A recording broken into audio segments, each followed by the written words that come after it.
bismillah deewu Fatmata Mataan Njaay day source aane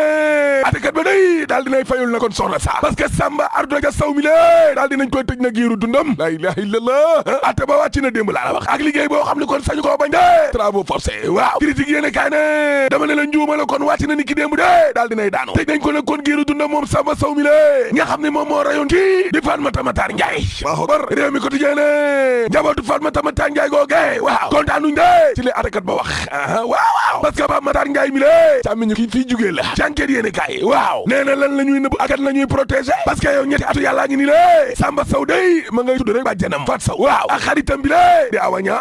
teew boobee ba léegi ni le kon justice si deful dara ba dara booloo jeex laa la wax bu ñu nekkoon ci am réew moo xam ni kon bu sérieux la waaw bu ñu tuddee ay nit ci wàllum ate day même bu dee sax ki leen tudd noonee waxul dëgg waaw nit ñooñee normalement dañ leen a war a déglu ci wàllum enquête ba looloy dëgg le quotidien yéene kaay ne Samba Sow day jël na giiru dundam laa la wax grand place te Guy Marius Sagna tamit day des na kon ca biir kaso ba le témoin yéene kaay ne dama leen chambre d'accusation ba day cour d'appel bu Ndakaaru waaw nee nañu wàllu bàyyi nekk ndikalu bi la di liberté provisoire bu Guy Marius Sagna waaw loolee du ne waaye moo ni day Fallou Galass Seck waaw ak Ousmane Sarr mujj nañ leen a bàyyi ñu ñibbi dee Seydi Gassama nee nañ am nañ lu leen mitu laay parce que nag Guy Marius Sagna mi nga xam ni kon maanaam nañ ko dee ci biir kaso bi lée ba noppi nag daal di génnee ñi nga xam ni kon ñoom la ñu jàppandoo ak moom ñi lée mbir moomee doon na waar lool waaye nag mbir mi bettuñu déedéet parce que nguur gi ci boppam kon moom mooy defanteel ak Guy Marius Sagna règlement de compte la waaw parce que nag Guy Marius Sagna mi lée xeex yi nga xam ni kon maanaam moom mooy am yëpp wàllum contestation da cay bokk na kon laa la wax dëgg la maître Moussa Sarr avocat am ak ñi mu àndal ci tribune yéene kaay nee nañu gis nga wàllum xeex ba kon te wàllum tribunal bi lée day continuer laa la wax waa grand place dama ne la coowal Guy Marius Sagna googe dem na ci tribunal ba gën a kawe nag di Cour suprême nag laa la wax dañuy kaas Moustapha Diakhaté day ma nga doon kaas ci biir APR tribune yéene kaay ne moo taxit Macky Sall doon na ko yet wa de mardi tali dama ne la Moustapha Diakhaté kay léegi nag leer na dàq nañ ko kon définitivement ci biir APR googe Le Soleil yéene kaay ne Moustapha Diakhaté kay courant ba mu créé kon moo ko yóbbu waaw Le Quotidien yéene kaay ne Moustapha Diakhaté ak APR day c'est fini julli tubaab mbir ma jeex na afaga abanda ak gasi jeex na dàq na kon laa la wax Moustapha Diakhaté ci enquête yéene kaay day nee na tabale rek ñii dañuy fo c'est une farce responsable yi nga xam ne ñoom ñoo ànd ak Moustapha Diakhaté day faale wuñ sax li waa APR def nag laa la wax parce que gis nga ci alxamis ci la ñu néew nii danañu fesel seen mouvement boobee day attaque ak manifeste ba waaw maa ngi koo taxaw suñu APR les ko yéene kaay ne Macky Sall da koo dàq de waaye Moustapha Diakhaté yëgalu ko yaram moom sax laa la wax maa la ko wax Mbaye Ndiaye ministre d'État bokk ca commission discipline ba day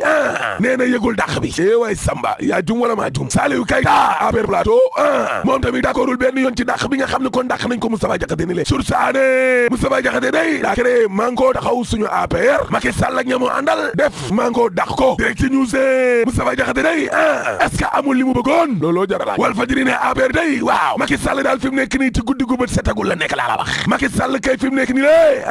mi ngi dund ay jafe-jafe de dañ koo wër ndomb waaw parce que ca biir këram googe wàllum politique waaw ñi ngi ko fa sonal ci wàllum koom-koom tamit ci mbedd mi lé ñi ngi ko fa sonal dañ koo wër ndomb Macky Sall laa ne biir këram di APR Moustapha Diakhaté nga koy néewal doole naan da koy jëlee ca kaw bopp parti ba waay Samba ba noppi nag ne da koy xañ kon troisième mandat waaw te nag bu leen fàtte yëngal gi nga xam ne kon Moustapha Cissé Lo defoon na ko fi lu yàggul dara ak ay révélation waaw Walf Fadjri ne président Macky Sall kay beneen wàll wa tamit war naa jàkkaarloo askan wi nga xam ne ñu ngi kaas yokku yi nga xam ne kon Macky Sall mi le kon mi ngi koy yokku ni lé bokk na ca yokku courant ba waaye yokku impôt ba tamit kon ci 12% dogal yi nga xam ne kon Macky Sall da koo jël day di ay dogal di ay mesures impopulaires xuusement ñàpp yoo xam ne day tax na nag ba sénégalais fi mu nekk ni le kon sës nañ ca miir ba dëgg la Mamadou Lamine Diallo day ci tribune yéene kaay nee na xanaa xamoo leen ne Macky Sall mi lé waa FMI dañ koy surveiller waaw parce que bor bi nga xam ne kon moom la Sénégal yore ni lé mbir mi saay bu ñu xëyee muy gën di garaaw day garaaw moo ni la Soleil yéene kaay day nee na exercice 2019 wàllum budget ba waaw lañ ca bëggoon day téeméer boo jël juróom-ñeent fukk ak juróom-ñett def nañ ko ca 98% te gis nga objectif yi 2020 bi lé mooy 100% Abdoulaye Daouda Diallo waaw nee na mënuñoo wax ne réew mi ko dafa am problème mu xaalis di trésorerie laa la wax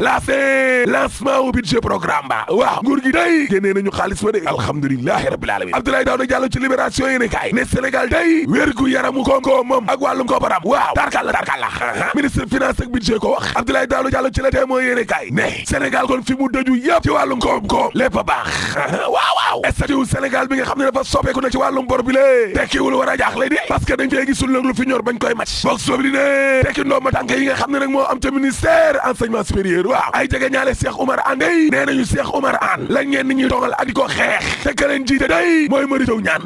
waaw parce que Mary Teuw Niane jëlee bi nga xam ne kon jëlee nañ ko ca ministère boobee moo ko miti ba léegi ni la ña démissionné ñëpp ay jege ñaaleem lañu ay Moustapha Sow ay Fatoumata Anne jege ñaale Cheikh Oumar Anne yi ne dootuñu nangooti benn yoon kuy laal seen waaja en tout cas Ibrahima Seck forum civil day laa seena ca biir salle ba ca dialogue politique ba kon laa lay wax nii la ne mes salle di génn dialogue national ba waaw dialogue ba ka léegi dañu koo soppi politiser ko te ca def ko seen moomeelu bopp critique yéene kaa ne gis nga dialogue boobee Babacar Ba forum justiciable waaw nee na président de la république askan wi bu kenn am mbetteel de bu ñu xëyee ba waa société civile ba yëpp daal di gedd bàyyi box sobili day ak 24 heures waaw nee na tuubaatul day maire ba def na giraawaali de monsieur le maire lu tolloo 3 millions la daal di kon sàcc maar di taali moom Mansour Niang tegoon nañ ko loxo di ginnaaw gi lañ ko bàyyi Wally Seck tamit day les ko yéene kaay nee na daan dañ ko fukki millions ak benn yu war a fay benn fonctionnaire international gambien wàllum kër leen boole de li boole bi togoo ak nguur gi day libération yéene kaay nee na mooy université bale ca jam ñaajo Adama bi togoo ak ñamoo àndal kay dax nañ leen fanweeri milliards ci ab université boo xam ne day ba léegi ni le France daal di xideen université fantôme la ca jamono jooje Sud Quotidien nee na réew mi dee élection locale fii xeeñ ak élection présidentielle 2024 état major yëpp dug nañ ji ñee ngay tournée nationale kee ngay waajal conseil des ministres décentralisé mbir mi daal ab campagne électorale déguisée lay nuru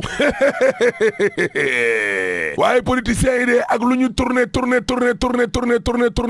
buñ fàtte pétrole bi de parce que suul gaz du ko tere xeeñ te troisième mandat tam dañ ko fi tere boo paree mën a la tëj. Mesdames et messieurs, bonjour. L'heure de la pré-campagne électorale pour les élections municipales et départementales aurait-elle déjà sonné? Cette question, ce sont nos confrères du journal Sud Quotidien qui se la posent. Car selon nos confrères, la date des élections municipales et départementales n'est pas encore définitivement arrêtée, mais déjà le branle-bas de la mobilisation post-présidentielle semble prendre petit à petit ses marques au niveau de certains états-majors politiques. Nos confrères de Sud Quotidien nous indiquent que c'est le cas du parti PASTEF d'Ousmane Sonko qui est sur le point d'engager la deuxième phase de sa tournée dans le nord du pays après le départ de Saint-Louis. Idem pour le président Macky Sall, chef de file de la coalition Benno Bokk Yakaar, qui annonce à partir du 8 mars prochain la reprise des conseils des ministres délocalisés assimilés par ses opposants à de la campagne électorale déguisée. Ou même le parti socialiste encore groggy de la perte de son leader Ousmane Tanor Dieng, mais qui annonce une tournée de son secrétariat exécutif national,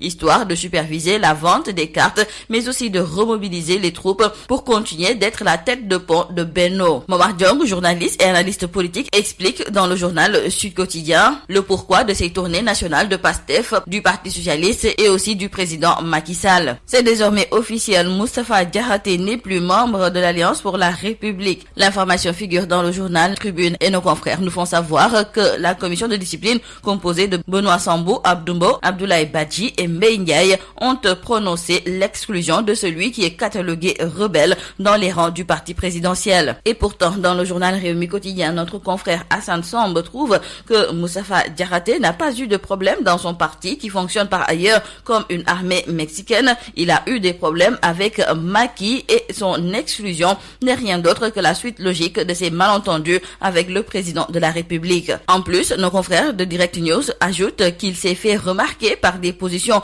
de défiance très affirmées vis-à-vis du président Macky Sall. D'ailleurs, nos confrères se demandent si ce dernier n'a pas obtenu ce qu'il voulait. Quoi qu'il en soit, Moustapha Diakhaté a carrément déclaré qu'il est à l'APR et il y reste. Il va se battre à l'intérieur avec ses amis, disait-il. Et maintenant, il promet de ne pas s'exprimer avant jeudi. Et l'on nous signale dans le journal Les Échos que certains membres et responsables au niveau de l'APR ne sont pas d'accord avec cette exclusion. C'est le cas de Saliou Keita et selon nos confrères, il s'est opposé catégoriquement à cette décision. Mbaye Ndiaye, membre de la commission de discipline, lui, dit ne pas être au courant de l'exclusion et compte jouer les sapeurs-pompiers. Mais retenons avec nos confrères du journal Les Échos qu'à propos de son exclusion, Moustapha Diakhaté parle de farce qui ne lui fait ni chaud ni froid. Parlons économie à présent avec nos confrères du quotidien LAS qui nous indique que le Sénégal va changer dès cette année le format de son budget en passant du budget de fonctionnement à celui de programme. Et le ministre Abdoulaye Daouda Diallo a estimé que ce changement changement de paradigme dans la gestion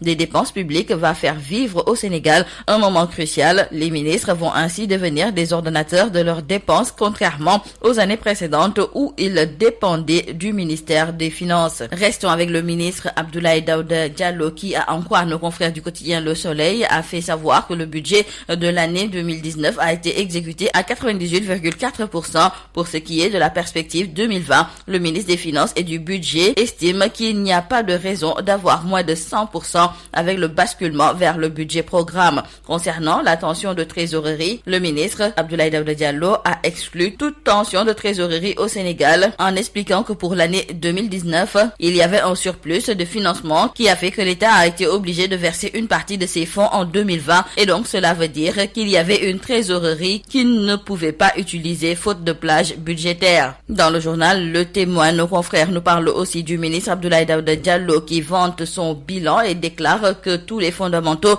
de l'économie nationale sont bons et pour ce qui est du changement de statut de notre pays pour l'endettement, il estime qu'il n'y a pas péril en la demeure. Guy Marius Sagna reste seul en prison alors que ses deux compagnons de geôle sont libérés. Donc retenons avec nos confrères de Wa Grand Place que le leader de Frappe France Dégage purge seul la peine de prison et c'est ce qui met en colère ses avocats. Ces derniers n'excluent pas de saisir la Cour suprême. Terminons par le sport. Nos confrères du quotidien du sport Stade reviennent sur le tirage des éliminatoires du Mondial 2022 et pour nos confrères, les Lions s'en sortent bien car ils affronteront le Congo, la Namibie et le Togo. Maître Augustin Senghor, le président de la Fédération sénégalaise de football, interrogé par nos confrères, déclare que le Sénégal est favori de sa poule. Cependant, le patron du foot sénégalais estime qu'il faudra faire preuve d'anticipation, de rigueur et d'organisation pour assurer aux Lions les meilleures conditions de performance. C'est tout à vos journaux et très bonne lecture. CSIP.